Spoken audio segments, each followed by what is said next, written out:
So hi, um, good morning and good afternoon to people who are in various time zones. आज हम एक नया अध्याय शुरू कर रहे हैं अपने इंडिक्सिटल की जर्नी में एंड उसके लिए हमारे आज के पहले गेस्ट हैं Sameer Jain. He spent a lot of time in the industry building digital marketing capabilities for organizations. और मुझे ऐसा लगता है कि आज की कन्वर्सेशन से हमें बहुत कुछ अंदर की बातें पता लगेंगी. So welcome to extra talk by इंडिक्सिटल and hi Sameer, good morning and thank you very much for coming on to this platform and be the first ones. आज का बोलूँ कि आज का पहला मुर्गा. So thank you very much for that and hopefully आज की कन्वर्सेशन में हमें ये बहुत कुछ पता लगेगा कि समीर जैन कौन है और हमारा थॉट वही है. सो thank you very much. Morning, Nitin. Thanks for having me over. Would love to make this conversation engaging for our viewers. Good to go. So thanks Sameer. So Sameer, शुरुआत करते हैं कि ये जो आपकी डिजिटल जर्नी रही है 15-16 साल, you been at it, right? You've seen lot of transitions, right? You've seen how things have moved from a particular place to current state of affairs. ऐसी क्या दो चीज़ें आपको अपनी जर्नी में लगी कि आपको लगता है कि वो were the changing moments of your path in this digital marketing ecosystem? Okay. One big, actually, there have been many such cycles. Every time I think the industry has gone through a major disruption, the way marketers have approached growing businesses has changed completely. COVID is one such event which I can think of because we had to do more with less, and the mediums of reaching our consumers completely changed overnight. What they were consuming changed overnight. So that was a big learning and a big change. The other change is what we are experiencing now with the advent of AI, with discovery not being just starting with search. Discovery is now starting on multiple platforms. The dominant path to purchase जो पहले होता था कि आप display से start करके फिर search पे जाओगे and then eventually you convert, is now a much more complicated path to purchase. So these two I would say have been the big change points. Interesting. So ये जो so COVID, of course, everybody went through. Some people went through hell. Some people made lots of money out of it. We've all seen that. But ये जो current change आ रहा है, जो आप बोल रहे हो कि in the current state of affairs we are seeing कि user journey change हो रही है and the path to purchase change हो रहा है, initiation जो user की है. So in that case, how are you dealing with it on a day-to-day basis? Because आज एक नया ऐप आता है, सडनली उस पर बहुत सारे यूज़र्स चले जाते हैं. कल कुछ IPL के मैचेस हो रहे हैं, उसमें यूज़र सडनली OTT प्लेटफॉर्म पे बैठा हुआ है. तो आपका जो कोर बिजनेस है उसको how do you see that on a daily basis? How do you monitor it? How do you look at those aspects? I think I wouldn't say that we are doing it in the ideal way that it's supposed to be done because there are too many changes happening. But what I feel is the right way forward is to stick to basics and try and remove your biases as much as possible. The biggest challenge with people who've been in this field for a longer time is that there are biases that creep in because there are things that you would have tried 5 years back which did not work. There is a certain formula to success for online businesses that you've probably figured out, but it may no longer be the right recipe because the recipe keeps changing, right? So you have to continuously just keep trying out the new avenues, the new media, new placements, new channels, and stick to basics. For instance, whatever attribution works for your brand, depending on whether you're a pull or a push category, you spend more on bottom or top funnel. You just stick to your basics and keep evaluating the channels on their merit. But Sameer, you've always been a performance marketeer, right? And हमारी एक ये industry level understanding रही है that people who are performance marketeers, they don't look at top of the funnel. उनको समझ में नहीं आता. Is that understanding correct? Largely, yes.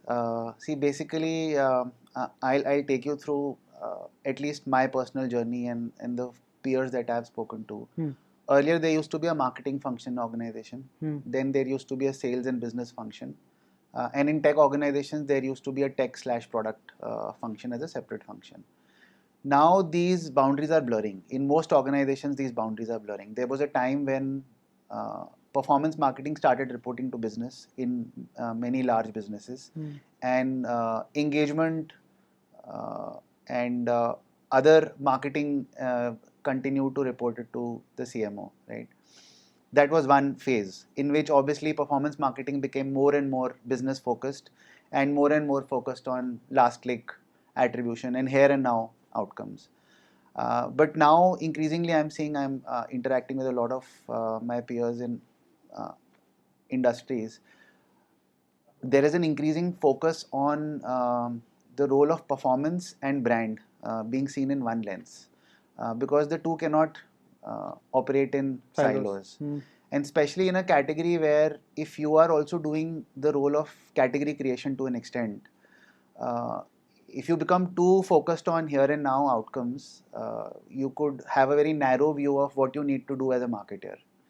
And if majority of the spends are spent on performance marketing, there is a larger role that performance has to play than just delivering business outcomes. ये तो music to my ears, but this is not a prevalent conversation in organizations. The most prevalent conversation in the organizations are what is my customer acquisition cost? Can I spend on the upper funnel and look at outcomes, or I will not spend on upper funnels but only look at outcomes?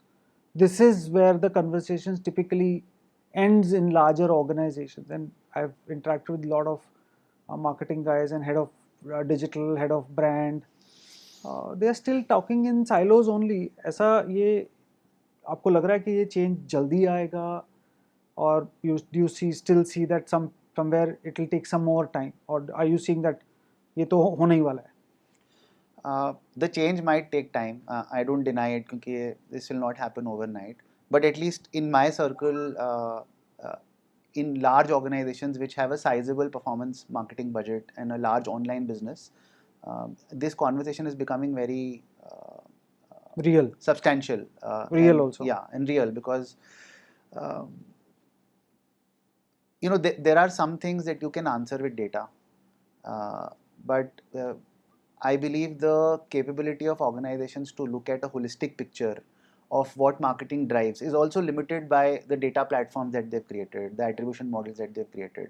So not only do we need to continue to get a more 360-degree view of what marketing is contributing to your business, you also need to take some calls on gut, which may or may not result in immediate outcomes, but eventually will create a formula for success. For instance, recently we did a market mix modeling exercise. And no surprises there, the market mix modeling exercises eventually gave credit to always on channels, and channels where we were always aggressive, right?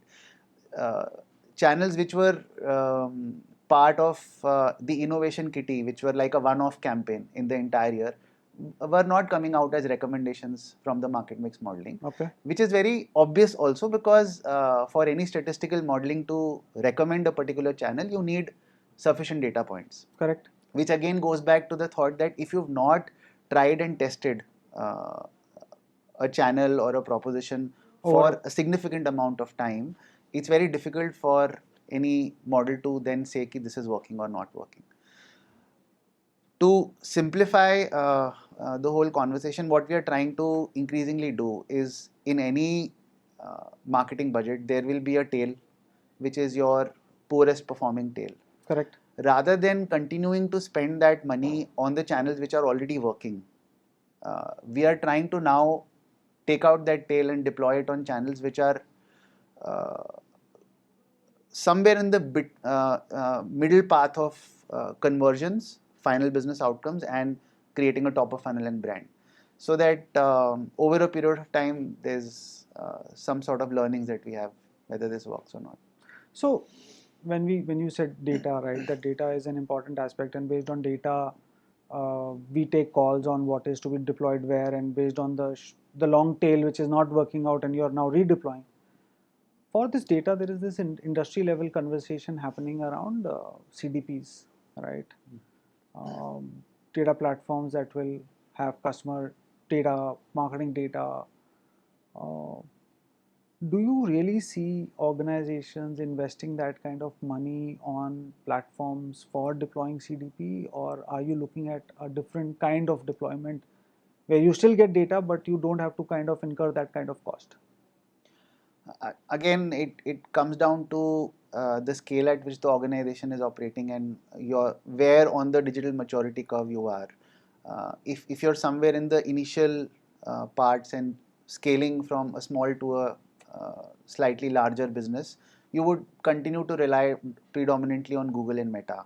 And both of them have their own data platforms, their own attribution platforms, their own strategy to move to the cookieless world. Correct. And there's a tendency for brands to outsource this problem to the big players. Okay. And hence they're not investing in creating their own data platforms. Okay.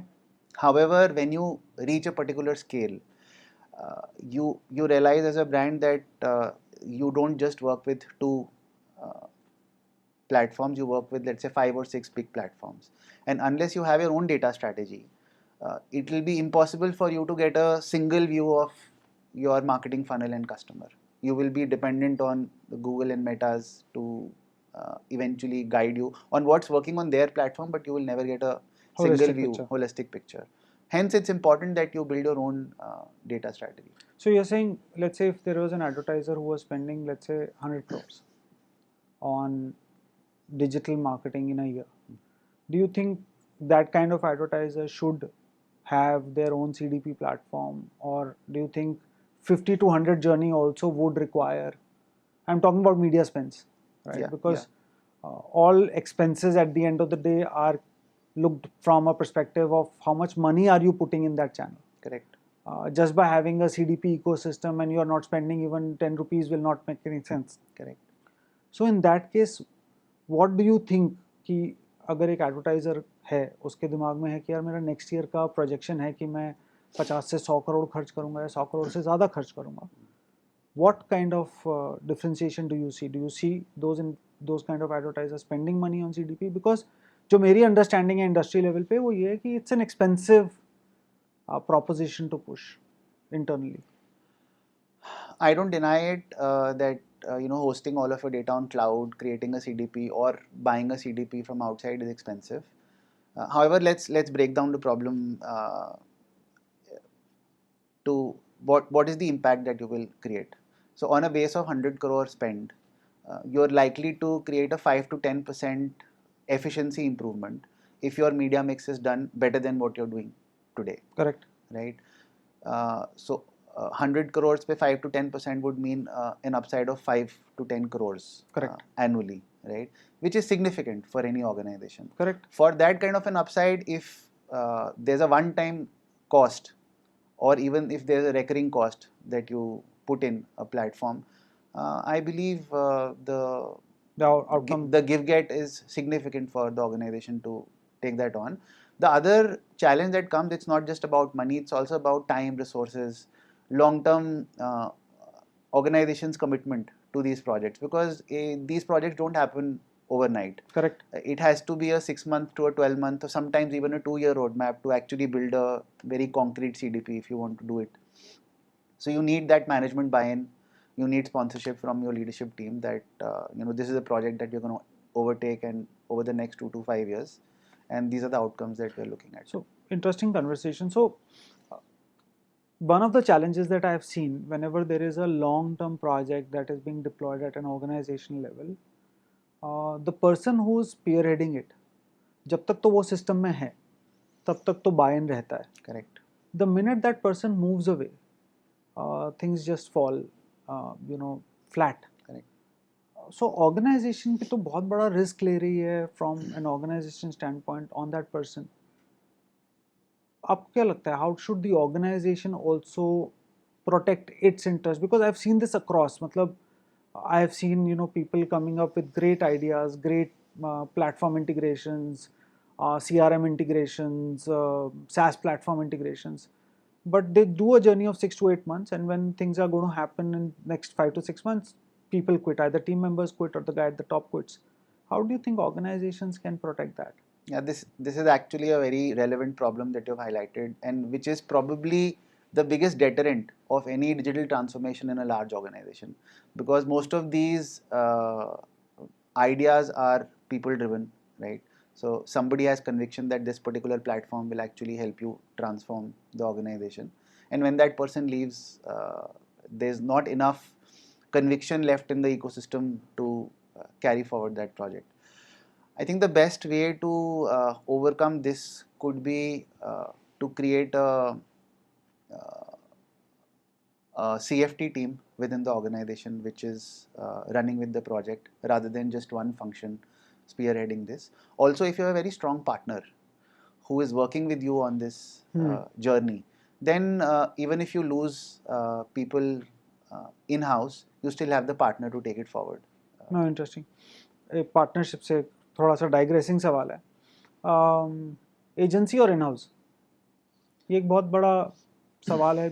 Most of the times lot of marketeers struggle with this, organisation struggle with this कि यार क्या एक marketing manager को अपना साम्राज्य बनाने दिया जाए या एजेंसी को आउटसोर्स कर दिया जाए. What do you think has worked for you specifically, and if you want to highlight some examples, more than happy to hear. Yeah, yeah. I'm putting you in a tight spot. No, this is actually a subject on which I had strong views a few years back, and those views have completely changed. Is it? So it's an interesting one for me to attempt also. See, in the earlier part of my career, I worked with startups. I worked with technology companies. So I worked with Make My Trip and ShopClues. In both those organizations, there was the idea was to build in-house team, strengthen the in-house team with specialists, and not really depend on agencies for managing your media spends or for majority of your operations, right? Okay. Because the dominant belief was that when you create your own team, you will be able to over a longer period of time create a better, bigger impact. Not just from 0 to 1, on your journey from 1 to 10 and 10 to 100, in-house teams will do a better job than what an agency will do. Okay. However, in the last few years, what I've realized is, again, the point that you made, right, that people move. And if you build a core team in-house and for some reason those people move out, there is a vacuum that's created in the system, and it could actually push the company back by 6 months to whatever progress they've made. And hence, having an agency on the other end ensures continuity to the path that you're on, right? That is one. The second is sometimes the in-house team, sometimes in fact happens most of the time, you develop your own biases because you've been at your journey for a period of time, and you've tried things, you've failed, you've succeeded in some. You create your own, form your own biases that what we are doing is largely the best in the market, right? You need somebody to challenge those biases. So an agency helps you do that because they bring in external perspective. They are not colored by the business that you're in because they are working with multiple industries, multiple companies. So you need that challenger role to be played by the agency, which is where I think they add a lot of value. But agencies ये कर रही हैं क्या? Do you think agencies are really doing this? To some extent, they do. I think it's also a factor of what is the kind of relationship that the brand has built with the agency. A lot of times the relationship is very tactical, where the agency will do what you ask them to do and that's it. But if you've actually nurtured the relationship, if you've given them the confidence that it's okay for them to come back and say that you're wrong, your thought process will not get you from X to Y, and there's another lens that you need to apply to this conversation. I believe we can traverse that journey. But yeah, I mean, it's not a black and white answer, but there is effort that needs to be put at both ends. And do you believe agencies are actually putting in that effort? And I'm not bashing agencies over here. I come from that ecosystem. I know what happens in that ecosystem. But do you think you've worked with a lot of agencies? Um, One of the biggest plays that the agencies have is labor arbitrage, right? If you were to hire resources at your end versus an agency which is working on shared resource, organization feel more empowered from a cost perspective to use an agency. But that can't be the only reason, right, for an advertiser to use an agency. Do you think agencies still make the effort of delivering outcomes that the organization is asking for, or are they still focused only on labor arbitrage? So I'd say there are a handful of agencies who are actually going above and beyond the immediate ask of what the brand has laid out in terms of their ask.